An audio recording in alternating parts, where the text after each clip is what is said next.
Magazine de mode historique et extrêmement populaire aux États-Unis, Vogue se retrouve au centre d'une polémique dont il se serait largement passé.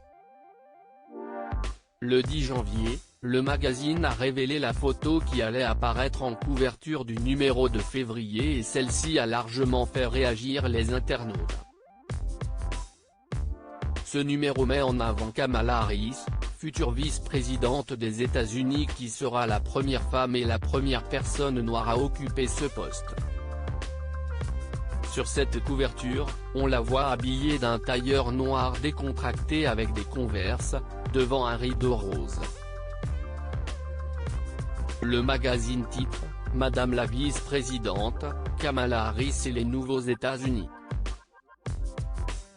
La couverture de Vogue fait polémique. L'utilisation de cette photo a rapidement fait réagir les internautes, qui font remarquer que la peau de la vice-présidente paraît beaucoup plus claire sur la photo que dans la réalité. Née d'un père d'origine jamaïcaine et d'une mère d'origine indienne, Kamala Harris est métisse mais les photographes de Vogue n'ont, selon le journaliste du New York Times Wadja Ali, pas réussi à trouver le bon éclairage. Quel raté! Anna Wintour ne doit pas avoir d'amis ou de collègues noirs. Rédactrice en chef de Vogue depuis 1988, Anna Wintour avait écrit en juin dernier une lettre dans laquelle elle s'excusait de ne pas avoir assez mis en avant ses employés et créateurs noirs.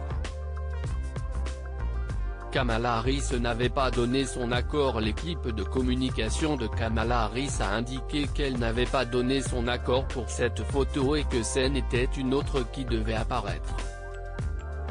Sur cette deuxième photo, également publiée par Vogue sur les réseaux sociaux, on voit Kamala Harris photographiée de plus près, habillée différemment et arborant un sourire moins crispé. Sans l'accord de l'équipe de la vice-présidente, Anna Wintour aurait changé au dernier moment la photo qui apparaît en couverture du magazine. Un choix bien malheureux si l'on en croit les nombreuses réactions qu'a suscité cette photo.